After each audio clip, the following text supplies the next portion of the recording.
नमस्कार दोस्तों। एक समय की बात है, अमरपुर नगर में एक अमीर साहूकार रहता था। उसके कोई संतान नहीं थी, जिस कारण वो दुखी रहता था। संतान प्राप्ति के लिए वो हर सोमवार व्रत कर शिव जी की पूजा करता था। संध्या के समय मंदिर में जाकर भगवान शिव के आगे घी का दीपक जलाता था। उसकी भक्ति देख माँ पार्वती प्रसन्न हुई और उन्होंने भगवान शिव से कहा, हे प्राणनाथ, ये आपका सच्चा भक्त है, कृपा कर इसकी इच्छा पूरी करें। तब भगवान शिव ने उन्हें समझाया कि पूर्व जन्म के कर्मों के कारण साहूकार के भाग्य में संतान नहीं है, लेकिन माता पार्वती नहीं मानी। तब भगवान शिव ने स्वप्न में उस साहूकार को दर्शन दिए और संतान प्राप्ति के वरदान के साथ ये भी बताया कि उसका पुत्र अल्प आयु होगा और उसकी आयु मात्र 16 वर्ष की होगी। ये सुनकर वो साहूकार प्रसन्न तो हुआ, लेकिन चिंतित भी हुआ। उसने ये सारी बात अपनी पत्नी को भी बताई। पुत्र के अल्प आयु होने की बात जानकर साहूकारनी भी बहुत दुखी हुई, लेकिन साहूकार ने अपने सोमवार के व्रत का नियम नहीं छोड़ा। कुछ समय बाद साहूकार के घर एक पुत्र का जन्म हुआ, जिसका नाम अमर रखा गया।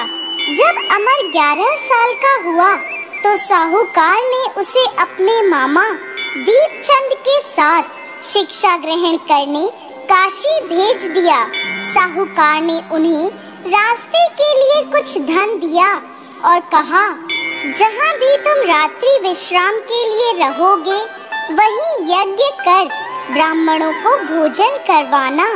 यात्रा करते हुए अमर और दीपचंद एक राज्य में पहुँचे, जहाँ की राजकुमारी का विवाह था, परंतु जिस राजकुमार से उसका विवाह हो रहा था वो कान्हा था। ये बात किसी को पता ना चले, इसलिए उस राजकुमार के पिता ने अमर से दूल्हे की जगह बैठने की विनती करी। अमर ने विनती स्वीकार करते हुए राजकुमारी चंद्रिका से विवाह कर लिया।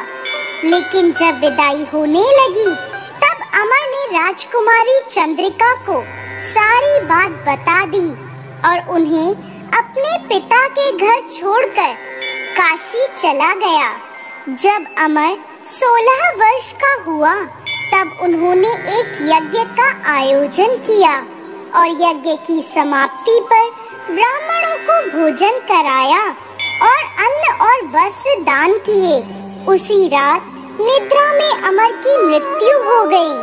अब अमर के मामा दीपचंद जोर जोर से विलाप करने लगे।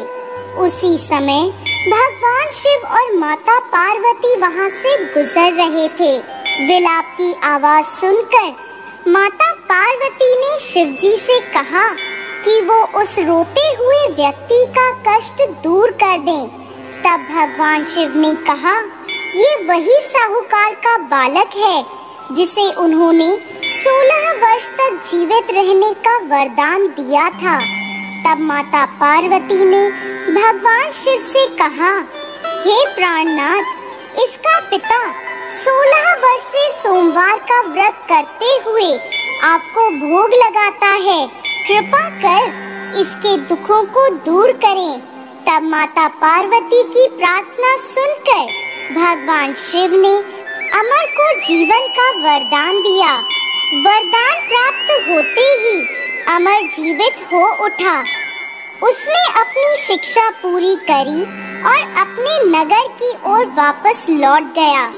तब रास्ते में वो नगर आया जहां अमर का विवाह हुआ था।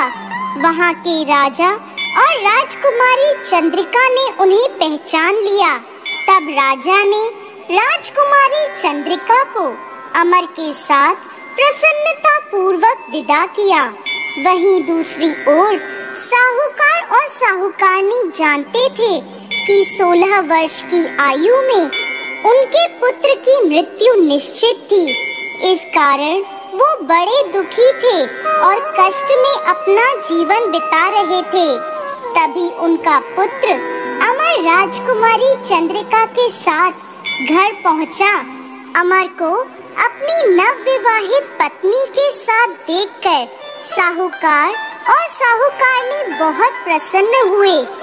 उसी रात भगवान शिव ने साहूकार के सपने में आकर कहा, हे श्रेष्ठी, मैंने तुम्हारे सोमवार के व्रत से प्रसन्न होकर तुम्हारे पुत्र को लंबी आयु प्रदान करी है। जय भोलेनाथ, जय माता पार्वती।